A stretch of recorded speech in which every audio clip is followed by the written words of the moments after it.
പിതാവിൻ്റെയും പുത്രൻ്റെയും പരിശുദ്ധാത്മാവിൻ്റെയും നാമത്തിൽ ആമേൻ.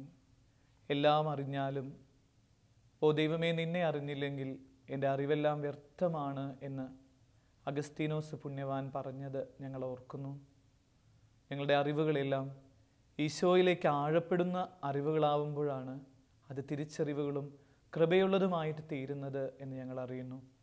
ഈ തിരുവചന ധ്യാനത്തിലൂടെ ഈശോയെ അടുത്തറിയാൻ, അതിലൂടെ ദൈവികമായ ആനന്ദവും കൃപയും സ്വന്തമാക്കാൻ ഞങ്ങളെ ഓരോരുത്തരെയും സഹായിക്കണമേ. സകല വിശുദ്ധരെ ഞങ്ങൾക്ക് വേണ്ടി മാധ്യസ്ഥം അപേക്ഷിക്കണമേ. ആമേൻ. വിശുദ്ധ യോഹന്നാൻ അറിയിച്ച നമ്മുടെ കർത്താവ് ഈശോ മിശിഹായുടെ പരിശുദ്ധ സുവിശേഷം 19-ാം അധ്യായം 25 മുതലുള്ള തിരുവചനങ്ങൾ. യേശുവിൻ്റെ കുരിശിനരികെ അവൻ്റെ അമ്മയും അമ്മയുടെ സഹോദരിയും ക്ലെയോപ്പാസിൻ്റെ ഭാര്യ മറിയവും മഗ്ദലന മറിയവും നിൽക്കുന്നുണ്ടായിരുന്നു. യേശു തൻ്റെ അമ്മയും താൻ സ്നേഹിച്ച ശിഷ്യനും അടുത്ത് നിൽക്കുന്നത് കണ്ട് അമ്മയോട് പറഞ്ഞു, സ്ത്രീയെ, ഇതാ നിന്റെ മകൻ. അനന്തരം അവൻ ആ ശിഷ്യനോട് പറഞ്ഞു, ഇതാ നിന്റെ അമ്മ. അപ്പോൾ മുതൽ ആ ശിഷ്യൻ അവളെ സ്വന്തം ഭവനത്തിൽ സ്വീകരിച്ചു. മിശിഹായിൽ ഏറ്റവും സ്നേഹം നിറഞ്ഞവരെ, കവി സച്ചിദാനന്ദന് 60-ാം പിറന്നാളായപ്പോൾ അദ്ദേഹത്തിൻ്റെ ആത്മമിത്രം എന്ന് പറയുന്ന ബാലചന്ദ്രൻ ചുള്ളിക്കാട് ഒരു കവിത എഴുതുകയുണ്ടായി. അതിലെ വരികൾ ഇങ്ങനെയാ: ആദ്യം ജനിച്ചത് നീയാണ്, പതിറ്റാണ്ടുകൾക്ക് ശേഷം ഞാനും.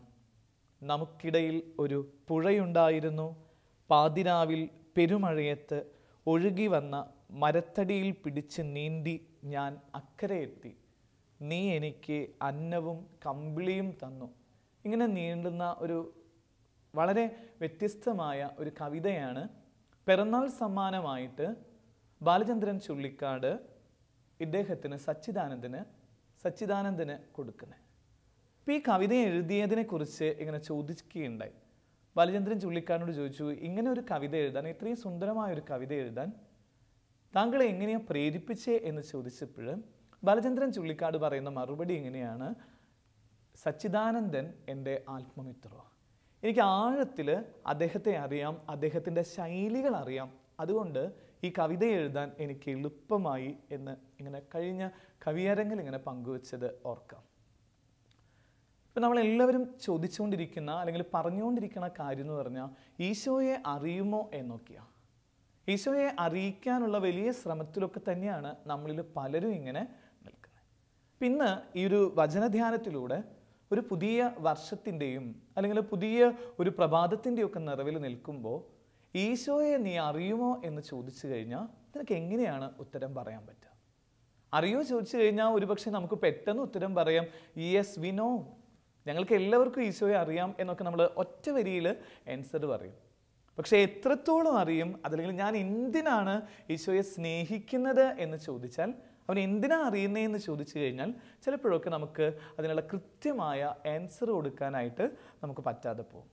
പിന്നെ ഈ ഒരു തിരുവചന ധ്യാനത്തിൽ നമ്മൾ ആഗ്രഹിക്കുന്നത് ക്രിസ്തുവുമായിട്ട് ഒരു നല്ല ബന്ധത്തിലേക്ക് എനിക്ക് വളരണം എന്നതിനെക്കുറിച്ചാണ്. അത് ഈ ക്രിസ്തുവിലേക്ക് വളർന്നാൽ എന്താ? ക്രിസ്തുവിലേക്ക് വളർന്നവർ മാത്രമാണ് ജീവിതത്തിൻ്റെ അർത്ഥം സ്വന്തമാക്കിയിട്ടുള്ളൂ.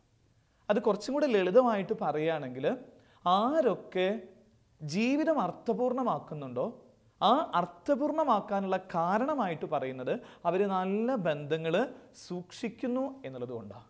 അപ്പോൾ ആരൊക്കെ ക്രിസ്തുവുമായിട്ട് നല്ല ബന്ധത്തിലെത്തുന്നോ അവരുടെ ജീവിതത്തിലാണ് ജീവിതം ആനന്ദപ്രദവും അർത്ഥപൂർണവുമായിട്ട് മാറുന്നത് എന്ന് പറയാം. കഴിഞ്ഞ ദിവസം ഒരുപക്ഷെ വല്ലാതെ ചർച്ച ചെയ്യപ്പെടുന്ന ഒരു പരസ്യം ഉണ്ടായിരുന്നു. ആ പരസ്യത്തിൽ ഇങ്ങനെയാണ്, ഒരു സോളിഡാരിറ്റി സെയിൽ എന്നൊക്കെ പറഞ്ഞിട്ടുള്ള പരസ്യത്തിൻ്റെ ഒരു ചെറിയ ത്രെഡ് ഇങ്ങനെയാണ്. ഒരു കടലോരത്തേക്ക് ഒരു അമ്മയും അപ്പനും ഒരു ചെറിയ കുഞ്ഞും കൂടിയിട്ട് അവിടെ ചെല്ലുക. ഒരു മോളുടെ കയ്യിലിങ്ങനെ കുറേ ഒരു ഡ്രസ്സിൻ്റെ പാക്കൊക്കെ ആയിട്ട് ഈ പറയുന്ന കടലോരത്തുള്ള മനുഷ്യർക്ക് ഇങ്ങനെ അത് കൊടുക്കാൻ നിൽക്കുക. അത് ചോദിക്കണതാണ്, ഈ അപ്പച്ചനിങ്ങനെ ചോദിക്കുക, നിങ്ങൾക്ക് ഞങ്ങളെ മനസ്സിലായോ? അപ്പോൾ ഈ കടലോരത്തുള്ള മീൻ പിടിച്ച് പോകുന്ന അവർ പറഞ്ഞു, പെട്ടെന്ന് മനസ്സിലായില്ല. അപ്പോൾ പറഞ്ഞു, നിങ്ങൾ കാരണമാണ് ഞങ്ങളിന്ന് ജീവിക്കണേ. അപ്പോഴും അവർക്കിങ്ങനെ അറിയാണ്ട് നിൽക്കുന്ന സമയത്താണ് എപ്പച്ചൻ പറയണേ, ഈ പ്രളയം നടന്ന സമയത്ത് നിങ്ങളാണ് എൻ്റെ ഈ മോളെ രക്ഷിച്ചത്. ഇന്ന് അവളുടെ ബർത്ത്ഡേയാണ്. ഈ ബർത്ത്ഡേ ആഘോഷത്തിന് കാരണമായത് നിങ്ങളാന്ന് പറഞ്ഞിട്ടുള്ള ഒരു ചെറിയ പരസ്യ ദിവസങ്ങളിൽ ഇറങ്ങിയിട്ടുണ്ട്. എന്നിട്ട് ഈ പരസ്യം തീരുമ്പോൾ അതിലൊരു വാചകം എങ്ങനെ എഴുതിയിരിക്കുന്നത് ഇങ്ങനെയാണ്: ബന്ധങ്ങൾ ദൃഢമാകുമ്പോൾ ജീവിതം അർത്ഥപൂർണ്ണമാവും. അപ്പം അങ്ങനെയാണെങ്കിൽ നമ്മുടെ ജീവിതം അർത്ഥപൂർണ്ണമാണോ അല്ലയോ എന്നറിയാനുള്ള ഒരു സൂത്രവാക്യം എന്ന് പറയുന്നത് നമ്മൾ ക്രിസ്തുവുമായിട്ട് എത്രത്തോളം ബന്ധം സൂക്ഷിക്കുന്നുണ്ട്. ക്രിസ്തുവുമായിട്ടും മനുഷ്യരുമായിട്ടും നല്ല ബന്ധം സൂക്ഷിക്കുന്നവർക്ക് മാത്രമാണ് ജീവിതത്തിൽ കൃപ നിറഞ്ഞ ഒരു അനുഭവം ഉണ്ടാവുള്ളൂ. ഇനി നമുക്ക് നമ്മുടെ ജീവിതം ഇങ്ങനെ അർത്ഥപൂർണ്ണമല്ല എന്ന് തോന്നുന്നുണ്ടെങ്കിൽ തിരിച്ചറിയേണ്ട ആദ്യത്തെ കാര്യം ക്രിസ്തുവുമായിട്ട് ഒരു ബന്ധത്തിലേക്ക് നമ്മൾ വളർന്നിട്ടില്ല എന്നുള്ളതാണ്, അല്ലെങ്കിൽ ആ ബന്ധത്തിൻ്റെ ഊഷ്മളതയിലേക്ക് എത്തിയിട്ടില്ല എന്നുള്ളതാണ്. അപ്പോൾ നമ്മൾ ഈ ക്രിസ്തുവുമായിട്ടുള്ള ബന്ധത്തിൽ നമ്മൾ ആഴപ്പെട്ടിട്ടുണ്ടോ എന്നറിയാൻ വേണ്ടിയിട്ട് 3 കാര്യങ്ങൾ നമ്മളൊന്ന് ആലോചിച്ചാൽ മതി. ഇനിയൊരു തിരുവചന ധ്യാനം കൊണ്ട് നമ്മൾ ആഗ്രഹിക്കുന്ന കാര്യം എങ്ങനെയാണ്? നമ്മുടെ ജീവിതം അർത്ഥപൂർണ്ണമാവാനായിട്ട് അതിന് 3 കാര്യങ്ങളിലൂടെ കടന്നു പോകും. അതിൽ ഏത് രീതിയിലാണ് ഞാൻ നിൽക്കുന്നത് എന്ന് ആലോചിക്കും. അപ്പം അതിനൊരു സൈക്കോളജിക്കൽ ടെസ്റ്റ് എടുക്കുന്ന പോലെ ഒരു ടൈലർ പെറി എന്ന് പറയുന്ന ഒരാൾ പറയുന്ന ഒരു ചെറിയ ഒരു അനാലിസിസ് ഉണ്ട്. അനാലിസിസ് എങ്ങനെയാണ് 3 രീതിയിലുള്ള മനുഷ്യരുണ്ട് എന്ന് പറയുന്നത്. അത് ആദ്യത്തെ രീതി എന്ന് പറയുന്നത് ലീഫ് ടൈപ്പ് പീപ്പിളാണ്. അതായത് ചെറിയ ഇലകളെപ്പോലെയുള്ള ബന്ധം സൂക്ഷിക്കുന്നവർ. അതിൻ്റെ പ്രത്യേകത നമുക്കറിയാം, ഒരു ചെറിയ കാറ്റ് വരുമ്പോൾ, ഒരു ചെറിയ മഴ വരുമ്പോഴേക്കും ഈ ഇലകൾ പോലെയുള്ള ബന്ധങ്ങൾ തീർന്നു പോണ അവസ്ഥ. അപ്പോൾ ക്രിസ്തുവുമായിട്ടും അല്ലെങ്കിൽ മനുഷ്യരുമായിട്ടും മറ്റുള്ളവരുമായിട്ടുള്ള ചിലരുടെ ബന്ധം എന്ന് പറഞ്ഞു കഴിഞ്ഞാൽ ഈ ഇലകളെപ്പോലെയുള്ള ബന്ധമാണ്. കുറച്ച് നേരം മാത്രം നീണ്ടു നിൽക്കുന്ന ഒരുതരം കോൺട്രാക്റ്റ് ബേസ് ചെയ്തിട്ടുള്ള റിലേഷൻഷിപ്പ്. പിന്നത്തെ ഒരു വല്ലാത്ത ഒരു പാളിച്ചയായിട്ട് തോന്നിയിട്ടുള്ളൊരു കാര്യം ഇങ്ങനെയാണ്: എത്ര റിലേഷൻഷിപ്പാണ് പെട്ടെന്ന് അതിങ്ങനെ പൊടിച്ചു വരുമ്പോഴേക്കും ഇങ്ങനെ അറുത്തു പോകുന്ന അല്ലെങ്കിൽ തീർന്നു പോകുന്നത് പോലെ നമ്മൾ കണ്ടുകൊണ്ടിരിക്കണേ. അപ്പോൾ നമ്മുടെ ചിന്തയും നമ്മുടെ ഈ ഒരു ധ്യാനത്തിൻ്റെ വിഷയം എന്ന് പറയുന്നത് എൻ്റെ ജീവിതവും എൻ്റെ ബന്ധങ്ങളും ഒക്കെ ഇങ്ങനെ ആടി ഉലയണ ബന്ധവും ദൈവവുമായിട്ടൊക്കെ അത്രയ്ക്കുള്ള ബന്ധമാണോ ഉള്ളത്, ഈശോയായിട്ടുള്ള ബന്ധം അത്രയ്ക്കുള്ളൂ എന്ന് ഒന്ന് ചോദിച്ചാൽ നല്ലതാണ്. അപ്പം അങ്ങനെ ജീവിച്ച കുറേ മനുഷ്യരെ കുറിച്ച് ബൈബിൾ പറയുന്നുണ്ട്. ഈ ലീഫ് ടൈപ്പ് പീപ്പിൾ എന്ന് പറയുന്ന മനുഷ്യരെ കൊണ്ടാണ് 5000-ലധികം പേരുടെ ഒരു കഥ പറയുന്നത്. അതായത് ഈശോയുടെ വചനം കേട്ടവർ അല്ലെങ്കിൽ ഈശോയുടെ അടുത്തിരുന്നവർ, ഈശോയുമായിട്ട് ബന്ധം സൂക്ഷിക്കുന്നവർ 5000-ലധികം പേരെ കുറിച്ച് ഒരു കഥ പറയുന്നുണ്ട്. 5 അപ്പവും 2 മീനും വർദ്ധിപ്പിക്കുന്ന സ്ഥലത്ത്. പക്ഷെ അതിലെ തിരുവചനത്തിൽ ഒരു വാക്യം ഇങ്ങനെ കൊടുത്തിരിക്കുന്നത് ഇങ്ങനെയാണ്. അത് മത്തായിയുടെ സുവിശേഷം 14-ാം അധ്യായം 14-ാമത്തെ തിരുവചനം പറയുന്നത് ഇപ്രകാരമാണ്: അവർ ഭക്ഷിച്ചു കഴിഞ്ഞപ്പോൾ അവർ തൃപ്തരായി. അപ്പോൾ അവരുടെ തൃപ്തി എന്ന് പറയുന്ന കാര്യം എന്ന് പറഞ്ഞാൽ കുറച്ച് ഭക്ഷണം കിട്ടിക്കഴിഞ്ഞപ്പോൾ തീരുന്ന നിസാര കാര്യങ്ങളുടെ പിന്നിൽ കഴിഞ്ഞ് പോകുന്ന ഒരു ബന്ധം മാത്രമായിരുന്നു അവർക്കുണ്ടായിരുന്നത്. അപ്പോൾ നമ്മളിങ്ങനെ ഓർക്കണം, ഞാൻ ക്രിസ്തുവുമായിട്ടുള്ള ബന്ധം എന്താ? അല്ലെങ്കിൽ ഞാൻ ഈശോയുടെ അടുത്ത് പോയിട്ട് ചോദിക്കുന്ന കാര്യം എന്താ? എനിക്ക് സീറ്റ് കിട്ടണം, അല്ലെങ്കിൽ നല്ല ജോലി കിട്ടണം, എന്നെ മറ്റുള്ളവരെ അറിയണം, ഞാൻ വൈറലാവണം, അതൊക്കെയാണ് നമ്മൾ ഈശോയായിട്ട് ചർച്ച ചെയ്തുകൊണ്ടിരിക്കണേ. അങ്ങനെ ചർച്ച ചെയ്യുന്ന ആളുകളാണ് നമ്മളെങ്കിൽ നമ്മളെക്കുറിച്ച് ഈ ടൈലർ പെറിയും അതുപോലെ തന്നെ ഈ ബൈബിളും പറഞ്ഞുകൊണ്ടിരിക്കുന്ന കാര്യം നീ ലീഫ് ടൈപ്പ് പീപ്പിളാ എന്ന് പറഞ്ഞാൽ കുറച്ച് നേരം കഴിഞ്ഞാൽ വാടിപ്പോകുന്ന ഈശോയായിട്ടൊക്കെ ഒരു ചെറിയൊരു റിലേഷൻഷിപ്പ് മാത്രമുള്ളൊരു ആളാണ്. അപ്പം അങ്ങനെയുള്ളൊരു റിലേഷൻഷിപ്പ് നല്ലതല്ല എന്ന് പറഞ്ഞിട്ടാണ് ആ സുവിശേഷ ഭാഗം അവസാനിപ്പിക്കുന്നത്. ഇനി രണ്ടാമത്തെ ഒരു തരം റിലേഷൻഷിപ്പിനെ കുറിച്ച് പറയുന്നുണ്ട്. അത് ക്രിസ്തുവുമായിട്ടും മറ്റുള്ളവരുമായിട്ടും നമുക്ക് സൂക്ഷിക്കാൻ പറ്റുന്ന ഒരു ബന്ധത്തെക്കുറിച്ച് പറയുന്നത് ഇങ്ങനെയാണ്: ബ്രാഞ്ച് ടൈപ്പ് പീപ്പിൾ. അതായത് കുറച്ചും കൂടി കനമുള്ള റിലേഷൻഷിപ്പ്. അത് അങ്ങനെ നമ്മൾ ബൈബിളിൽ കാണുന്നത് ഇങ്ങനെ: ഈശോയ്ക്ക് ഇഷ്ടമുള്ള 72 പേരെ ഈശോ തിരഞ്ഞെടുത്തു. എന്നിട്ട് അവരോട് പറഞ്ഞു, നിങ്ങൾ ലോകമെങ്ങും പോയിട്ട് കർത്താവിൻ്റെ വചനം പറയുന്നൊക്കെ പറഞ്ഞിട്ട് ഈശോ തിരഞ്ഞെടുത്ത് ഈശോയുടെ കൽപ്പന കേട്ട് പോകുന്ന ഒരുതരം റിലേഷൻഷിപ്പ് സൂക്ഷിക്കുന്ന ആൾക്കാർ. ഈ ബ്രാഞ്ച് ടൈപ്പ് പീപ്പിൾ ലൂക്കയുടെ സുവിശേഷം 10-ാം അധ്യായത്തിലാണ് നമ്മളത് വായിക്കുന്നത്. 72 പേര് ഈശോ തിരഞ്ഞെടുക്കുകയും ഈശോയുടെ കൂടെ അവർ യാത്ര ചെയ്യുന്ന പോലെ അവരിങ്ങനെ ഈശോയെക്കുറിച്ചൊക്കെ പറഞ്ഞ് കുറേ സ്ഥലത്ത് നടക്കുന്നവർ. ചിലപ്പോഴൊക്കെ നമുക്ക് തോന്നാറുണ്ട്, നമ്മുടെ ഫ്രണ്ടിനെ കുറിച്ചും നമ്മൾ കുറേയധികം കാര്യങ്ങളൊക്കെ ഇങ്ങനെ ഈശോനെ കുറിച്ചൊക്കെ നമ്മളിങ്ങനെ പറയുന്നുണ്ട്. Are you really committed with Jesus? അങ്ങനെ ചോദിച്ചു കഴിഞ്ഞാൽ, കമ്മിറ്റഡ് ആണോ ചോദിച്ചു കഴിഞ്ഞാൽ നമുക്കതിന് we can to give a real answer. That means അതായത് ഒരു ലൈഫ് ലോങ്ങിലേക്കുള്ള ഒരു റിലേഷൻഷിപ്പിലേക്ക് എത്താത്ത ഒരു ബ്രാഞ്ച് ടൈപ്പ് റിലേഷൻഷിപ്പ്. അതൊരു ചെറിയ ഒരു കുറച്ചും കൂടി കനമുള്ള ഒരു കാറ്റ് വന്നാൽ അല്ലെങ്കിൽ ഒരു ഇത് വന്നു കഴിഞ്ഞാൽ അല്ലെങ്കിൽ ആരെങ്കിലുമൊക്കെ മുറിച്ച് കളഞ്ഞാൽ പെട്ടെന്ന് തീരുന്ന ഒരു കാര്യം. എന്തെങ്കിലും ഒരു പ്രശ്നം ലൈഫിൽ ഉണ്ടായിക്കഴിഞ്ഞാൽ ചിലപ്പോഴൊക്കെ നമ്മൾക്ക് ഈ ദിവസങ്ങൾക്ക് ഒത്തിരി കാണുന്നില്ലേ, ഒരു ചെറിയ പ്രശ്നം വരുമ്പോഴേക്കും ദൈവമില്ല, ഇതൊന്നും വലിയ കാര്യമില്ല എന്നൊക്കെ പറഞ്ഞിട്ട് മാറിപ്പോകുന്നവർ.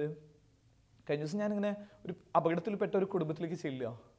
കുടുംബത്തിൽ ചെല്ലുമ്പോൾ നമ്മളിങ്ങനെ ഒത്തിരി പരിഹസിക്കുന്നതിൻ്റെ കാര്യം പറയണത് അച്ഛൻ ഇങ്ങനെ പ്രാർത്ഥിച്ചിട്ടൊക്കെ എന്താ ഇങ്ങനെ സംഭവിച്ചേ, ഈശോ ഇത്രയൊക്കെ ഉള്ളൂ എന്നൊക്കെ പറഞ്ഞിട്ട് ഈശോയും ഈ മരണത്തിന് മുഴുവൻ ഉത്തരവാദി ഈശോ ആക്കി പറയുന്ന രീതിയിലേക്കൊക്കെ ഇങ്ങനെ പോയിക്കൊണ്ടിരിക്കുക. അതായത് നമ്മുടെ ഈ സെൻറ്റർ ഓഫ് അട്രാക്ഷൻ ക്രൈസ്റ്റിൽ നിന്നൊക്കെ ഒത്തിരി മാറിയിരിക്കണോ എന്ന് പറയുന്ന രീതിയിലുള്ള ഒരു തരം റിലേഷൻഷിപ്പ്. കുറച്ച് നേരം സെൻറ്റർ ഓഫ് അട്രാക്ഷൻ ക്രൈസ്റ്റ് ആണ്. After few seconds after few minutes we changed and we replaced in another manner. ആ അനദർ മാനറിലേക്ക് അത് കൊണ്ടുവയ്ക്കുക, വേറൊരു കാര്യം റീപ്ലേസ് ചെയ്യുന്ന രീതിയിലേക്ക് ചെയ്യുക. ആ സുന്ദരിക്കാക്കയുടെ ആ സുന്ദരിപ്പൂച്ചയുടെ കഥ പറയണ പോലെ ഒക്കെയാ. സുന്ദരിപ്പൂച്ചയ്ക്ക് വലിയൊരു സ്വപ്നമാണ് രാജകൊട്ടാരത്തിൽ പോയിട്ട് രാജ്ഞിയെ കാണണമെന്ന്. അങ്ങനെ അവിടെയുള്ള ആൾക്കാരോടൊക്കെ പറഞ്ഞു ഒരു ദിവസം ഇങ്ങനെ സുന്ദരിപ്പൂച്ചയ്ക്ക് അവസരം കിട്ടി കൊട്ടാരത്തിൻ്റെ ഉള്ളിൽ കയറാൻ. അപ്പോൾ കൊട്ടാരത്തിനുള്ളിൽ ഇങ്ങനെ എല്ലാം കണ്ടുകൊണ്ടിരിക്കുന്ന സമയത്ത് നല്ല കിരീടം കാണുന്നു, നല്ല അവിടുത്തെ അന്തപുരം കാണുന്നു. അതിൻ്റെ ഉള്ളിൽ കയറുന്ന ഈ രാജ്ഞിനെ കാണുന്നതിൻ്റെ ഇടയിൽ രാജ്ഞിനെ കണ്ടിങ്ങനെ സന്തോഷം അനുഭവിച്ചുകൊണ്ടിരിക്കുന്ന സമയത്താണ് ഒരു എലി ഇങ്ങനെ ഈ രാജ്ഞിയുടെ കാലിൻ്റെ ഇടയിലൂടെ ഇങ്ങനെ പോണത് പൂച്ചയുടെ ശ്രദ്ധയിൽ പെടുന്നത്. അപ്പോൾ പൂച്ച ചെയ്യണത് എന്താ, ഉടനെ തന്നെ പിന്നെ ഈ രാജ്ഞിയെ ശ്രദ്ധിക്കാതെ ഈ പറയണ എലിയുടെ പിന്നാലെ ഇങ്ങനെ പൂച്ച ഇങ്ങനെ പോണു, അവിടെ തട്ടണു ഇവിടെ തട്ടണു, ആകെ ടോം ആൻഡ് ജെറി കളി പോലെയൊക്കെ ആയിട്ട് അവസാനം ഈ അന്തപുരത്തിൽ നിന്ന് പൂച്ചേനെ എടുത്തിട്ട് വലിച്ച് എറിഞ്ഞു കളയാം. അപ്പോൾ ചിലപ്പോഴൊക്കെ എനിക്കും അല്ലെങ്കിൽ നമ്മുടെയൊക്കെ റിലേഷൻഷിപ്പിൽ അങ്ങനെ ഒരു കാര്യമൊക്കെ തോന്നുന്നുണ്ട്. എത്ര നല്ല റിലേഷൻഷിപ്പ് സ്റ്റാർട്ട് ചെയ്തവരാണ് നമ്മൾ. എനിക്കെന്നെ അറിയാം, എൻ്റെ തന്നെ ഒരു കൊച്ചു ജീവിതത്തിനുള്ളിൽ കണ്ടുകൊണ്ടിരിക്കുന്ന കാര്യമാണ്. എന്തൊക്കെ കഥ പറഞ്ഞ് ആരംഭിച്ച ബന്ധങ്ങളായിരുന്നു പലതും. ഈശോയൊക്കെ മധ്യത്തിൽ നിർത്തി തുടങ്ങിയ ബന്ധങ്ങളാണ്. അത് കഴിഞ്ഞ് കുറച്ച് നാൾ കഴിയുമ്പോഴേക്കും അതിൻ്റെ രുചിയൊക്കെ നമുക്കിങ്ങനെ നഷ്ടപ്പെടുകയല്ലേ. പിന്നെ പെട്ടെന്നിങ്ങനെ അതിങ്ങനെ ഡീവിയേറ്റ് ചെയ്ത് പോണതൊക്കെ നമ്മളിങ്ങനെ കണ്ടുകൊണ്ടിരിക്കുകയല്ലേ. സങ്കടം ഏറിക്കൊണ്ടിരിക്കുന്ന ഒരു കാലഘട്ടമാണ്. ബന്ധങ്ങളിൽ വിശ്വസ്തതയില്ലാത്ത ഒരു നാടിൻ്റെ നടുമുറ്റത്ത് നമ്മൾ ജീവിച്ചുകൊണ്ടിരിക്കുന്നത്. ദാമ്പത്യമൊക്കെ എത്ര പെട്ടെന്നാണ് ചോദ്യം ചെയ്തുകൊണ്ടിരിക്കണേ. അതൊക്കെ ഇങ്ങനെ ഒരു ഫാഷൻ പോലെ നമ്മളിങ്ങനെ പറഞ്ഞുകൊണ്ടിരിക്കുക. I am not satisfied with my husband, my wife എന്നൊക്കെ പറയുന്ന രീതിയിലൊക്കെ ഇങ്ങനെ പോയിക്കൊണ്ടിരിക്കുകയല്ലേ. ബന്ധങ്ങളായിരുന്നു ദൈവത്തിൻ്റെ മുമ്പിൽ വെച്ചിട്ട് കറക്റ്റ് കൃത്യമായിട്ട് പറഞ്ഞാൽ ഇങ്ങനെ ചേർത്ത് പിടിച്ചിട്ട് പറയും നീയും ഞാനും ഇല്ല, നമ്മൾ ഒരൊറ്റ ശരീര. ബഷീറിൻ്റെ ഭാഷയിലൊക്കെ പറഞ്ഞു കഴിഞ്ഞാൽ ഇമ്മിണി ബല്യ ഒന്നായിട്ട് തീർന്ന ആൾക്കാരാണ്. എന്നിട്ട് എങ്ങനെയാണ് ഈ ഒരു ബന്ധമൊക്കെ ഇങ്ങനെ പെട്ടെന്ന് സെപ്പറേറ്റഡ് ആയിട്ടൊക്കെ ഇങ്ങനെ തീർന്നുകൊണ്ടിരിക്കണേ. ഒന്ന് ആലോചിച്ച് നോക്കുന്നത് നല്ലതാ. ഈശോയായിട്ടുള്ള ബന്ധവും ഞാൻ എൻ്റെ സൗഹൃദവുമായിട്ടും അല്ലെങ്കിൽ എൻ്റെ കുടുംബമൊക്കെ ആയിട്ടുള്ള ബന്ധം എന്നൊക്കെ പറയുന്നത് ഒരു ബ്രാഞ്ച് ടൈപ്പാണോ? കുറച്ച് നേരത്തേക്കൊക്കെയുള്ള ഒരുതരം ആകർഷണത്തിലൊക്കെ തീരുന്ന ഒരു ബന്ധം വേറൊരെണ്ണം കണ്ടു കഴിഞ്ഞാൽ ഇട്ടെറിഞ്ഞു പോണ ബന്ധമൊക്കെയാണ് എൻ്റെ. അങ്ങനെയുള്ള കുറേ സങ്കടങ്ങൾ. ഇപ്പോൾ നമ്മുടെ കൊച്ചുമക്കളൊക്കെ പറയുന്ന ഒരു വാക്കുണ്ട്, അത് കേൾക്കുമ്പോൾ തന്നെ സങ്കടമാണ്. ഇടവകയിലൊക്കെ മക്കളൊക്കെ ഇങ്ങനെ പറയണേക്കാം തേച്ചു പോയി അച്ഛാന്നൊക്കെ. ഇതിൻ്റെ ആദ്യമൊന്നും നമുക്ക് അതിൻ്റെ മീനിങ് മനസ്സിലാവണില്ല. തേച്ചു പോയി അത് എന്താന്നൊക്കെ നോക്കുമ്പോഴാണ് അച്ഛാ ഇങ്ങനെ തുടങ്ങിയ ബന്ധമാണ്. കല്യാണത്തിനായിട്ട് അവൾ അതിനൊക്കെ ക്ഷണിക്കുമ്പോൾ പറ്റില്ല, ഇത്രയൊക്കെ മതിയില്ലേ, 2 വർഷം നമ്മൾ ഒരുമിച്ച് നടന്നില്ലേ എന്നൊക്കെ പറഞ്ഞിട്ട് ഇങ്ങനെ സിമ്പിളായിട്ട് ഒഴിവാക്കിക്കൊണ്ടിരിക്കുക. അപ്പോൾ ഈശോയെ നമ്മൾ ഇതേ അവസ്ഥയിൽ ഒഴിവാക്കുന്നൊരവസ്ഥയൊക്കെ ആണെങ്കിൽ പിന്നെ നമ്മുടെ ജീവിതത്തിന് എന്തർത്ഥം എന്നാണ് പറയണത്? അങ്ങനെ അർത്ഥം കാണാത്തത് കൊണ്ടാണ് ഈ കൊച്ചു കേരളം ഇന്ന് ആത്മഹത്യയുടെ മുൾമുനയിൽ നിന്നുകൊണ്ടിരിക്കുന്നത്. Are you really satisfied? Are you really satisfied? ഇപ്പോൾ ഈ ദിവസങ്ങളൊക്കെ നിങ്ങൾ ധ്യാനിപ്പിക്കാനൊക്കെ പോകുമ്പോഴേ കുറച്ച് വെട്ടം കിട്ടിയവരൊക്കെ പറയുന്ന ഒരു കാര്യമുണ്ട്. എന്തിനെക്കുറിച്ചാണ് ധ്യാനിപ്പിക്കേണ്ടതെന്നൊക്കെ ചോദിക്കുമ്പോൾ അല്ലെങ്കിൽ മനുഷ്യരുടെ ഉള്ളിൽ എന്താ ചോദിച്ചു കഴിഞ്ഞാൽ they are dissatisfied in their life. They are dissatisfied in their life. ഉള്ളിലുള്ളിൽ ഒരു സംതൃപ്തി ഇല്ലാത്ത മനുഷ്യരായിട്ട് നമ്മൾ മാറിക്കൊണ്ടിരിക്കുക. ഈ ഗീതയിലൊക്കെ പറയുന്ന അല്ലെങ്കിൽ ഉപനിഷത്തുകളിലൊക്കെ പറഞ്ഞുകൊണ്ടിരിക്കുന്ന ഈ തത്വമസിയിലൊക്കെ പറഞ്ഞുകൊണ്ടിരിക്കുന്ന കാര്യം ഇങ്ങനെയാണ്. ഒരു മരത്തിൽ നിന്ന് മറ്റൊരു മരത്തിലേക്ക് ചാടിക്കൊണ്ടിരിക്കുന്ന കുരങ്ങൻ്റെ മനസ്സാണ് നമ്മുടെ മനസ്സെന്നൊക്കെ പറഞ്ഞുകൊണ്ടിരിക്കുക. ഭഗവാൻ കൃഷ്ണൻ ഇങ്ങനെ പൂട്ടിയ കുതിരകളെ കുറിച്ചൊക്കെ പറയുന്ന ഒരുതരം വ്യാഖ്യാനമുണ്ട്. അതിൻ്റെ കടിഞ്ഞാൻ ഇവരുടെ കയ്യിലാണ്, പക്ഷേ ഇതിങ്ങനെ അങ്ങോട്ടും ഇങ്ങോട്ടും വെവർ ചെയ്തുകൊണ്ടിരിക്കണം എന്നൊക്കെ പറയുന്ന രീതിയിൽ നമ്മുടെ ബന്ധങ്ങളൊക്കെ ആടിക്കൊണ്ടിരിക്കുന്ന ബന്ധങ്ങളാണ്. അങ്ങനെയാണെങ്കിൽ ഈ ഒരു ക്രിസ്മസ് കാലത്തിലും പുതിയ വർഷത്തിലും ഒക്കെ ഒന്ന് ഈശോയുടെ അടുത്തിരുന്ന് ചോദിക്കണം, ഈശോയെ ഞാനിങ്ങനെ നിൻ്റെ കൂടെ നിൽക്കണമെന്നൊക്കെ പറയണത് വാക്കിൽ മാത്രമേ ഉള്ളൂ, അതോ എൻ്റെ ജീവിതം കൊണ്ട് ഞാനത് തെളിയിക്കുന്നുണ്ടാ? അങ്ങനെ ഉണ്ടായില്ല. ഈ 72 പേരെക്കുറിച്ചും തിരുവചനം പറയുന്നത് ഇങ്ങനെയാണ്. ആദ്യം ഉണ്ടായിരുന്ന അവരുടെ സ്നേഹമൊക്കെ ഇങ്ങനെ പെട്ടെന്ന് തീർന്നു പോവാം. നമ്മൾ കാണുന്നുണ്ടാ പിന്നെ അവസാന രാത്രിയിൽ ഒക്കെ ഈശോയുടെ കൂടെ 72 പേരുണ്ടായിരുന്നു അവിടെ. അങ്ങനെയാണെങ്കിൽ എന്തിനു തിരക്കായന അവിടെ. ആ 72 പേര് ചുറ്റു നിന്നിരുന്നെങ്കിൽ ഈ പറയുന്ന പീലാത്തോസിനും കൂട്ടർക്കും ഈശോയൊക്കെ ഇങ്ങനെ പിടിച്ചുകൊണ്ടുപോകാൻ പറ്റുമായിരുന്നോ? പറ്റുമായിരുന്നില്ല. ബന്ധങ്ങളിൽ വന്ന വീഴ്ചയാണ്, ഇവരുടെ ഇടയിൽ വന്ന ബന്ധങ്ങളിൽ വന്ന വീഴ്ചയാണ് മുഴുവൻ തകർച്ചയ്ക്കും കാര്യമായത്. 12 പേര്, ഈശോ തെരഞ്ഞെടുത്ത 12 പേര് പോലും ഒരുമിച്ച് ഉണ്ടായില്ലല്ലോ. ആ ഒരുമിച്ച് നിൽക്കാനുള്ള ഒരു ബന്ധത്തിൻ്റെ ഊഷ്മളത ഉണ്ടായിരുന്നില്ല.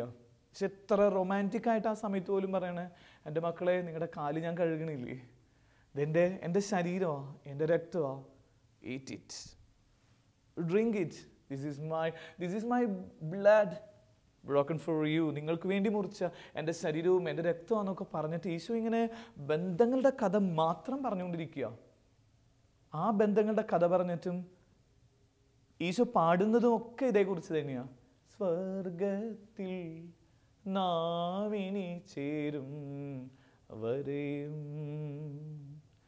വീഞ്ഞിൻ്റെ മധുരം ഞാൻ നുകരില്ല പ്രിയരേ, ഇതു നിങ്ങളോടുള്ള സ്നേഹം, ഇതു നിങ്ങളോടുള്ള സ്നേഹം, നിങ്ങളെ പിരിയുന്ന കാര്യം മരണം പോലൊരു കാര്യമല്ലോ എന്ന് പറയുന്നത് കണക്ക് ഈശോ പാടുന്നുണ്ട്. അതായത് ഇനി സ്വർഗത്തിൽ ചേർന്നവരെ ഞാൻ ഇനി ഒന്നും ചെയ്യില്ല, നിങ്ങൾ അത്ര ഇഷ്ടമാണ്, I love you so much എന്ന് പറയുന്ന രീതിയിൽ അങ്ങനെ ഈശോ ഇങ്ങനെ ബന്ധങ്ങളുടെ ഒരു വിളക്കിച്ചേർക്കലുണ്ടായിട്ടും അതിൻ്റെ നിറവിൽ ഈ 12 പേർക്കും നിറവ് സൂക്ഷിക്കാൻ പറ്റാത്തത് കൊണ്ട് ഉടഞ്ഞുപോയി അവരുടെ ജീവിതങ്ങൾ, ചന്ദ്രിക്കപ്പെട്ട് scattered in the time of Last Supper. After that Last Supper, what happened? 12 പേരും 12 വഴിക്ക് പോയി എന്ന് പറയുന്ന രീതിയിലുള്ള ദുരന്തത്തിൻ്റെ നാടകമാണ് കണ്ടുകൊണ്ടിരുന്നത്. അപ്പം അങ്ങനെയാണെങ്കിൽ നമുക്കൊന്നും ചെറിയ തീരുമാനം എടുക്കാം. നമ്മളിങ്ങനെ ഈ ഒരു ലോകത്തിൻ്റെ മുഴുവൻ കഥകളിലേക്കൊന്നും പോകണ്ട. എൻ്റെ കുടുംബത്തിൽ ഞാൻ സൂക്ഷിക്കണ ചില ബന്ധങ്ങളെങ്കിലും അതൊന്ന് വിളക്കി ചേർക്കുമോ? എത്ര പേര് നമ്മുടെ മുമ്പിലുണ്ട്? ഫോണൊക്കെ ഇല്ലേ? ഇപ്പം ഈ ഒരു ടോക്കൊക്കെ ഒന്ന് കഴിഞ്ഞിട്ട് വെറുതെ ഒന്ന് ഫോൺ ലിസ്റ്റ് ഒന്ന് എടുക്കുക. നമ്മളിങ്ങനെ ബ്ലോക്ക് ചെയ്ത് വെച്ചിരിക്കുന്ന കുറേ നമ്പറുകളൊക്കെ ഇല്ലേ? അല്ലെങ്കിൽ നമ്മൾ ഒരിക്കലും എടുക്കാത്ത നമ്പറുകൾ. അപ്പോൾ അവങ്ങൾ എത്ര പേര് നമ്മൾ വിളിച്ചിട്ടുണ്ട്, എത്ര വട്ടം വിളിച്ചിട്ടുണ്ട്, ഒന്നെടുക്കുമോ എന്നൊക്കെ ചോദിച്ചിട്ട് നമ്മൾ നിസ്സാര കാര്യങ്ങളുടെ പേരിലൊക്കെ ബ്ലോക്ക് ചെയ്തിട്ടുണ്ടെങ്കിൽ അതൊക്കെ ഒന്ന് വിടുന്നേ. എന്നിട്ട് അതൊക്കെ ഒന്ന് അൺബ്ലോക്ക് ചെയ്തിട്. എന്നിട്ട് ഒന്ന് സംസാരിച്ചാൽ തീരുന്ന കാര്യമല്ലേ ഉള്ളൂ. കുറേ അധികം കാര്യങ്ങൾ എന്തിനാ ഈ കോടതി മുറിയിലേക്കൊക്കെ ഇങ്ങനെ വലിച്ചഴക്കണ പോലെയൊക്കെ ഇങ്ങനെ ദാമ്പത്യമൊക്കെ ഇങ്ങനെ കൊണ്ടുപോയിട്ട് കളയണേ? ചില രഹസ്യമായിട്ടുള്ള ചില ബന്ധങ്ങളൊക്കെ അവസാനിപ്പിച്ചിട്ട് വാ, നിന്നെ ഏൽപ്പിച്ചിട്ടുള്ള ബന്ധങ്ങളിലേക്ക് തിരിച്ചു വാ. ഒരു മൂന്നാമത്തെ ടൈപ്പും കൂടെ പറഞ്ഞിട്ട് വിചാരങ്ങൾ നമ്മൾ അവസാനിപ്പിക്കുക. മൂന്നാമത്തെ ബന്ധത്തെക്കുറിച്ച് ഈ പെറി എന്ന് പറയുന്ന ഈ സൈക്കോളജിസ്റ്റ് പറയുന്നത് ഇങ്ങനെയാണ്: root type relationship. Root type എന്ന് പറഞ്ഞു കഴിഞ്ഞിട്ടുണ്ടെങ്കിൽ അത് ആഴമായിട്ടുള്ള വേരുകൾ പോലെയുള്ള, അതായത് വേരുകളുടെ ഒരു സമൃദ്ധി പോലെയുള്ള ചില ബന്ധങ്ങൾ. ഈശോ ആവശ്യപ്പെടുന്നതും നമുക്ക് വേണ്ടതുമായ ബന്ധമാണെന്ന് പറഞ്ഞിട്ട് ഹൈലൈറ്റ് ചെയ്തിട്ട് പറയണ ഒരു ബന്ധമാണ്, അല്ലെങ്കിൽ ഒരു ടൈപ്പ് ഓഫ് പീപ്പിൾ എന്ന് പറയുന്നത് ഈ ടൈപ്പാണെന്ന് പറയണത്. ഒരു റൂട്ട് ടൈപ്പ് പീപ്പിൾ. അതിൻ്റെ കാര്യം പറയുന്നത് ഇങ്ങനെയാണ്: എന്തൊക്കെ സംഭവിച്ചാലും വിട്ടുപോവില്ല എന്ന് പറയുന്ന ബന്ധം. നീ ഒരുത്തിൻ്റെ കൂടെ പോയാലും ഞാൻ നിന്നെ സ്നേഹിക്കുമെന്ന് പറയാനുള്ള ഒരുത്തൻ്റെ ചങ്കൂറ്റത്തിൻ്റെ പേരാണ് ഈ തരം സ്നേഹം. അതല്ലാതെ ഒരു ചെറിയ പ്രശ്നം വരുമ്പോൾ എന്നേക്കാൾ കൂടുതൽ സ്നേഹം നിനക്കാന്ന് പറയുമ്പോൾ വിട്ടുപോകണ ഒരുതരം പോസസീവ് ലവ് അല്ല ഇവിടെ പറഞ്ഞുകൊണ്ടിരിക്കുന്ന വിഷയം. അതിന് നല്ലൊരു ഉദാഹരണമാണ് ഇന്ന് നമ്മൾ വായിച്ചു കേട്ടത്. അതിനാണ് നമ്മൾ ഈ ഒരു വചനഭാഗത്തെ നമ്മളിങ്ങനെ സെലക്ട് ചെയ്തത്. അത് യോഹന്നാൻ്റെ സുവിശേഷത്തിൻ്റെ 19:25 മുതലുള്ള വാക്കുകളൊന്ന് എടുത്തു വായിച്ചാൽ നല്ലതാണ്. ഈശോയുടെ കുരിശിൻ്റെ ചോടെ ഒരുത്തൻ മാത്രമായിട്ട് തീരുക. അവൻ്റെ പേരാണ് യോഹന്നാൻ. മാറിൽ ചേർന്ന് കിടന്നവൻ ഈശോയെ വിട്ടുപിരിയാതെ അവസാന മൊമെന്റ് വരെ. അത്ഭുതം കാണാനൊന്നുമില്ല. പലരും കണ്ടത് ക്രിസ്തുവിൻ്റെ കൂടെ കൂടിയത് ജൂഡസ് അടക്കമുള്ള മനുഷ്യർ ക്രിസ്തുവിനെ അനുഗമിച്ചത് എന്തിനാ? അത്ഭുതത്തിന് വേണ്ടിയിട്ട്, പണത്തിന് വേണ്ടിയിട്ട്, പ്രശസ്തിക്ക് വേണ്ടിയിട്ടൊക്കെ അനുഗമിച്ചപ്പോൾ അതൊക്കെ കിട്ടാതായി കഴിഞ്ഞപ്പോൾ അവരിങ്ങനെ പതുക്കെ ഈശോ ഇങ്ങനെ ബൈപ്പാസ് ചെയ്ത് കളഞ്ഞു. എക്സെപ്റ്റ് ദിസ് ജോൺ എന്ന് പറഞ്ഞു. എന്തൊക്കെ പ്രശ്നം ഉണ്ടായാലും, പടയാളികൾ പിടിച്ചുകൊണ്ടായാലും, കുത്തിമുറിവേൽപ്പിക്കുന്ന വേദനയിലൂടെ കടന്നുപോയാലും, oh Jesus, I never betray you. നിന്നെ ഞാൻ വഞ്ചിക്കില്ല, ഒറ്റിക്കൊടുക്കില്ല, നിന്റെ കൂടെ ലാസ്റ്റ് മൊമെന്റ് വരെ നിൽക്കും. അപ്പോൾ അത് പറയാനുള്ളൊരു ചങ്കൂറ്റത്തിൻ്റെ പേരാണ് സ്നേഹമുള്ളവരെ വിശ്വാസം. ആ ഒരു നിറവിൻ്റെ പേരിലുള്ളവർക്കാണ് ജീവിതം അർത്ഥപൂർണ്ണമാവുള്ളൂ. അല്ലാത്തവർക്കൊന്നും ജീവിതം അർത്ഥപൂർണ്ണമായി എന്ന് പറയാൻ പറ്റുന്ന ഒരു സാധ്യതയില്ല ലൈഫിൽ. ജീവിതം എന്താണെന്ന് ചോദിച്ചു കഴിഞ്ഞിട്ടുണ്ടെങ്കിൽ അത് ഒരാളെങ്കിലും നമ്മളിങ്ങനെ കൂടെ നിർത്തുന്നതിൻ്റെ ഒരു കാര്യത്തിൻ്റെ പേരാണ്. ആരൊക്കെ പോയാലും എന്തൊക്കെ പ്രശ്നം ഉണ്ടായാലും ഞാൻ നിന്നെ വിട്ടുപോകില്ല എന്ന് പറയുന്ന ഒരുറപ്പ്. യോഹന്നാൻ്റെ ഒരു പ്രത്യേകത ഇതാ, അതാണ് അടുത്തറിയുക. ഈശോയെ അറിയോ? ഈശോയെ ആഴത്തിലറിയോ? പൗലോസ്ലീഹ പറയണം അതിൻ്റെ ഒരു ഈ യോഹന്നാൻ്റെ അതേ ചൈതന്യമുള്ള ഒരു മനുഷ്യനാണ് നമ്മൾ പിന്നീട് കാണുന്ന സാവൂളിൽ നിന്നുള്ളൊരു ട്രാൻസ്ഫോർമേഷൻ ഉണ്ടാവണ പൗലോസിൽ സംഭവിക്കുന്നത്. പൗലോസ് ഇതേപോലെ പറയാ, ഈശോയുടെ സ്നേഹത്തിൻ്റെ ആഴവും വീതിയും നീളവും എനിക്കറിയാം. അതായത് ടു ക്ലോസ് ടു ജീസസ്, ക്രിസ്തുവുമായിട്ട് അത്രയും അത്രയും അത്രയും അത്രയും ആഴത്തിലേക്ക് എത്തുന്ന ഒരു തരം റിലേഷൻഷിപ്പ്. ഇപ്പം നമുക്ക് ഈ ഒരു ദിവസങ്ങളിലൊക്കെ ഒന്ന് ഓർക്കേണ്ടത്, എൻ്റെ സൗഹൃദവും എൻ്റെ ബന്ധങ്ങളും എൻ്റെ ദാമ്പത്യവും എൻ്റെ കുടുംബവും ഞാൻ ആയിരിക്കുന്ന എൻ്റെ മേഖലകളും, ഒരുപക്ഷെ നീ സന്യാസിയാവാം, അതല്ലെങ്കിൽ നീ ഒരു അൽമായനാവാം, അതല്ലെങ്കിൽ നീ ഭാരതത്തിന് വേണ്ടി പോരാടുന്ന ആളാവാം, രാഷ്ട്രീയ പ്രവർത്തകനാവാം, വാട്ടെവർ നിന്നെ ഏൽപ്പിച്ചിരിക്കുന്ന മേഖലകളിൽ നീ സൂക്ഷിക്കേണ്ട ബന്ധങ്ങളിൽ ഈ മൂന്നാമത്തെ തരത്തിലേക്ക് നിനക്ക് എത്താൻ പറ്റുന്നുണ്ടാ. യോഹന്നാൻ പറഞ്ഞ പോലെ കൂടെ വാചകം നോക്കി യേശു തൻ്റെ അമ്മയും താൻ സ്നേഹിച്ച ശിഷ്യനും അടുത്ത് നിൽക്കുന്നത് കണ്ട്, അടുത്ത് നിൽക്കുക, ഈശോയുടെ അടുത്ത് നിൽക്കുക എന്ന് പറഞ്ഞാൽ അടുത്തറിയാന്ന് പറയണതാ. ഇപ്പം നമുക്കൊക്കെ അറിയുന്നുണ്ട്, അടുത്തറിയുന്നുണ്ടാ, ഒരുമിച്ച് കിടക്കണുണ്ട്, ഒരുമിച്ച് ശരീരം പങ്കിടുന്നുണ്ട്. മറ്റൊന്ന് ചോദിച്ചേ ഭാര്യയുടെ അടുത്ത്, നിനക്കെന്നെ ശരിക്കും അറിയോ? ശരിക്കും നീ എന്നെ സ്നേഹിക്കുന്നുണ്ടാ? ഈശോ ആ ഒരു ചോദ്യം കൊണ്ടാണ് എപ്പോഴും നമ്മൾ ഒരുപാട് വായിച്ചിട്ടുള്ള അല്ലെങ്കിൽ ധ്യാനിച്ചിട്ടുള്ള ഒരു കാര്യമാണ്. ഈശോ ചോദിക്കുന്ന ചോദ്യം, do you really love me? നീ എന്നെ സ്നേഹിക്കുന്നുണ്ടാ? എന്നെ സ്നേഹിക്കുന്നുണ്ടാ? ആദ്യത്തെ ചോദ്യം ചോദിച്ചു കഴിഞ്ഞപ്പോൾ അവൻ പറഞ്ഞു yes. Then the second time he asked, they again the same question, do you really love me? നീ എന്നെ സ്നേഹിക്കുന്നുണ്ടാ? രണ്ടാമത്തെ പ്രാവശ്യം വരുമ്പോൾ അപ്പം ഇന്ന് നമ്മൾ പോയിട്ട് ഇങ്ങനെ ഒന്ന് ചോദിച്ചേ, ഈശോനെ ഞാൻ എത്രത്തോളം സ്നേഹിക്കണേ? എന്തിനു വേണ്ടിയിട്ട് ഈശോയെ സ്നേഹിക്കണേ? അത് കുറേ എനിക്കൊരു സാമ്പത്തിക ലാഭത്തിന് വേണ്ടിയിട്ടാണോ? ഇന്നൊരു ജോലി കിട്ടാൻ വേണ്ടിയിട്ട്? ഇതൊക്കെ നമ്മൾ കാണില്ല. എനിക്കൊരു ഭയങ്കര ഒരു കോമഡി ആയിട്ട് തോന്നുന്ന ഒരു കാര്യമുണ്ട്. പരീക്ഷ കാലത്തൊക്കെ ഇങ്ങനെ ഈശോയുടെയൊക്കെ എൻ്റെ പള്ളിയിലൊക്കെയുള്ള ഈശോയുടെ രൂപത്തിൻ്റെ അവിടെ നിറച്ചും എഴുതിരുന്ന് കത്തിക്കൊണ്ടിരിക്കും. അത് കഴിഞ്ഞ് റിസൾട്ടൊക്കെ വന്നതിന് ശേഷം ഞാൻ അധികം എഴുതിരുന്ന അവിടെ കത്തറ കാണാറില്ല. അപ്പോൾ എനിക്കറിയാം കൊച്ചു മക്കളുടെ ഉള്ളിൽ പോലും പരീക്ഷ ജയിക്കാൻ വേണ്ടിയിട്ട് ഈശോയുടെ മുമ്പിലും എഴുതി കത്തിച്ചുകൊണ്ടിരിക്കുന്നത്, നേർച്ച നേരണത്, ഇന്ന കാര്യം ചെയ്യണത്, വേളാങ്കണ്ണിക്ക് പോകാൻ തീരുമാനിക്കുന്നത്, എടപ്പള്ളി പള്ളിയിൽ പോകാൻ തീരുമാനിക്കുന്നത്, ഇതിൻ്റെയൊക്കെ പിന്നിലുള്ള ഒരു സ്പിരിച്വാലിറ്റി എന്ന് പറയുന്നത് എനിക്ക് എന്തെങ്കിലും കിട്ടണം. നമ്മൾ പറയില്ലേ, ഉദ്ദിഷ്ട കാര്യത്തിന് ഉപകാരസ്മരണ. എത്ര ലോക്കൽ സ്പിരിച്വാലിറ്റി അത് പറയാൻ തന്നെ ഉദ്ദേശമില്ലാത്തൊരു വാക്കാണ്, ഇഷ്ടമില്ലാത്തൊരു വാക്കാണ്. ഉദ്ദിഷ്ട കാര്യത്തിന് ഉപകാരസ്മരണ. ആ ചെയ്തതിനെ കുറിച്ചുള്ള ഒരു കോംപ്രമൈസ് ചെയ്യാനോ ഒന്നും പറയണതൊന്നുമല്ല.